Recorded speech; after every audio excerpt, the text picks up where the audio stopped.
Hello friends, ఇక్కడ alphabet సిరీస్‌కి సంబంధించిన ఒక ప్రాబ్లమ్ ఇవ్వబడింది.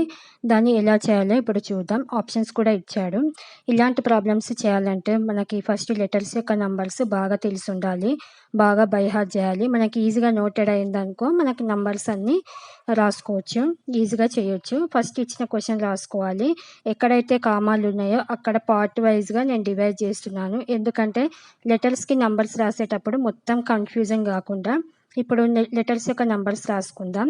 ఎన్ అంటే 14, క్యూ అంటే 17, టీ అంటే 20, జీ అంటే 7, డి అంటే 4, ఏ అంటే 1, ఓ అంటే 15, ఆర్ అంటే 18, యు అంటే 21, హెచ్ అంటే 8, ఈ అంటే 5, బి అంటే 2, పి అంటే 16, ఎస్ అంటే 19, వి అంటే 22. మనకి నోటెడ్ అయిందనుకో ఈజీగా మనం ఇలా చకచక రాయొచ్చు. మనకి ఇక్కడ క్వెషన్ మార్క్ ఏందో చూద్దాం. లెటర్ ఆల్టర్నేట్గా అబ్జర్వేషన్ చేయండి. Big to small, small to big అని దగ్గరగా ఉన్నాయి. అయితే మనం చూడగానే తెలిసిపోతుంది అడిషన్ సబ్ట్రాక్షన్ అనేది. చూద్దాం ఇక్కడ మనకి ఏమొస్తుందో.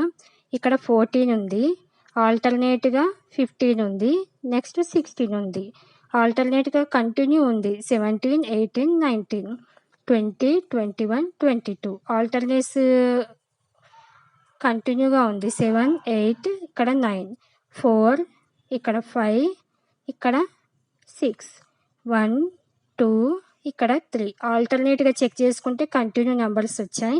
ఇప్పుడు 9 అంటే ఐ, ఎఫ్, 6 అంటే ఎఫ్, 3 అంటే సి, ఐఎఫ్సి. ఇచ్చిన ఆప్షన్లో ఐఎఫ్సి ఎక్కడుంది? సెకండ్ ఆప్షన్ కాబట్టి మనకి సెకండ్ ఆన్సర్ కరెక్ట్ వస్తుందన్నమాట.